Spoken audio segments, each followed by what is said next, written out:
ನಮಸ್ಕಾರ. ನುಡಿಬೆಳಕು ರೇಣುಕಾ ನಿಡುಗುಂದಿ ಅವರ ಪ್ರಜಾವಾಣಿಯ ಅಂಕಣ ಬರಹ 6 ಅಡಿ ಭೂಮಿಯಷ್ಟೇ ನಿನ್ನದು. ಒಂದೂರಲ್ಲಿ ಪಹೋಮ್ ಎಂಬ ಬಡ ರೈತನಿದ್ದ. ಅವನಿಗೆ ಒಂದು ಸಣ್ಣ ಮನೆ, ಒಂದಿಷ್ಟು ಎಕರೆ ಹೊಲ, ಹೀಗೆ ಬದುಕಲು ಬೇಕಾದ ಎಲ್ಲವೂ ಇತ್ತು. ಇಷ್ಟಿದ್ದರೂ ಅವನಿಗೆ ಮನಸ್ಸಿನಲ್ಲಿ ಒಂದೇ ಚಿಂತೆ, ಇನ್ನೂ ಸ್ವಲ್ಪ ಭೂಮಿ ಇದ್ದರೆ ಎಷ್ಟು ಚೆನ್ನಾಗಿರುತ್ತದೆ ಎನ್ನುವುದು. ಒಂದು ದಿನ ಅವನ ಪರಿಚಯದ ಜಮೀನುದಾರ ಹೊಲ ಮಾರಾಟಕ್ಕೆ ಇಟ್ಟನು. ಪಹೋಮ್ ಕೂಡಿಟ್ಟ ಎಲ್ಲ ಹಣವನ್ನು ಕೊಟ್ಟು ಸ್ವಲ್ಪ ಭೂಮಿ ಕೊಂಡುಕೊಂಡನು.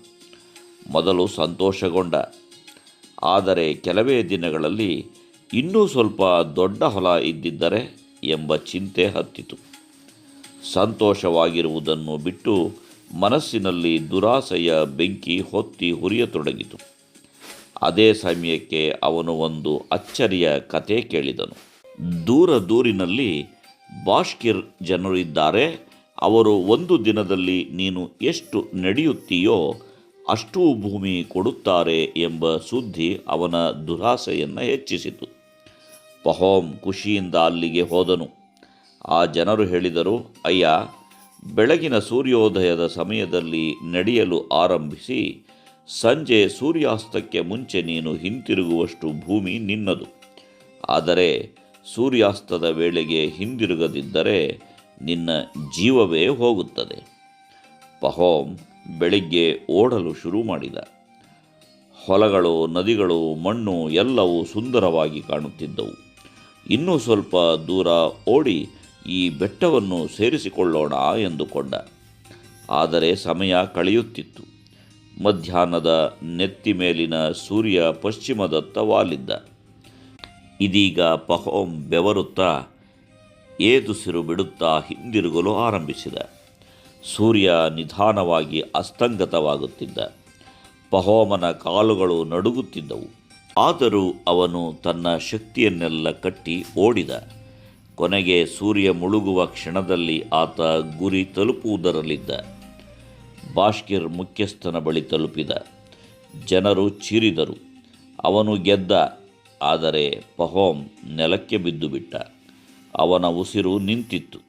ಆತ ಸತ್ತು ಹೋಗಿದ್ದ. ಮುಖ್ಯಸ್ಥರು ನಿಶ್ಚಲವಾಗಿ ಹೇಳಿದರು, ಈಗ ಅವನಿಗೆ ಎಷ್ಟು ಭೂಮಿ ಬೇಕು ಗೊತ್ತಾಯಿತೆ? ಮನುಷ್ಯನಿಗೆ ಬೇಕಾದ್ದು 6 ಅಡಿ ಭೂಮಿ ಎಂದು. ಹಣ, ಜಮೀನು, ಒಡವೆ, ವಸ್ತುಗಳು, ಯಾವುದೇ ವಸ್ತುವಿರಲಿ, ಅತಿಯಾದ ಆಸೆ ಒಳ್ಳೆಯದಲ್ಲ. ಹಣ, ಸಂಪತ್ತಿನ ಲೋಭದಲ್ಲಿ ಜನರು ಎಷ್ಟೆಲ್ಲ ಅಪರಾಧಗಳನ್ನು ಮಾಡುತ್ತಾರೆ. ಮದುವೆಯಾದ ಬಳಿಕವೂ ದುಬಾರಿ ಕಾರು ಬೇಕು, ಹಣ ಬೇಕು ಎಂದು ಪೀಡಿಸಿ ತರಲಿಲ್ಲವಾದಲ್ಲಿ ಅಥವಾ ಪ್ರತಿಭಟಿಸಿ ಮಹಿಳೆಯನ್ನು ಬೆಂಕಿ ಇಟ್ಟು ಕೊಂದ ಘಟನೆಗಳು ಇವತ್ತಿಗೂ ನಡೆಯುತ್ತಿಲ್ಲವೇ? ಬುದ್ಧ ಆಸೆಯೇ ದುಃಖಕ್ಕೆ ಮೂಲವೆಂದು ಸಾರಿ ಎಲ್ಲವನ್ನ ತೊರೆದು ಹೋದ. ಭಗವದ್ಗೀತೆ, ಕುರಾನ್, ಬೈಬಲ್ ಎಲ್ಲ ಧರ್ಮಗ್ರಂಥಗಳು ಇದನ್ನೇ ಬೋಧಿಸುತ್ತವೆ.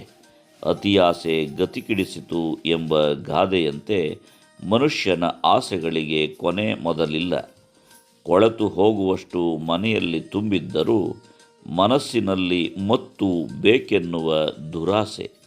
ಪಹೋಮನಂತೆ ಲೋಕವನ್ನೇ ಗೆದ್ದು ಸತ್ತು ಹೋಗುವುದಾದರೆ ಅಂತಹ ಲೋಕ, ಐಶ್ವರ್ಯ ಯಾರಿಗೆ ಬೇಕು? ನಮಸ್ಕಾರ. ಧನ್ಯವಾದಗಳು.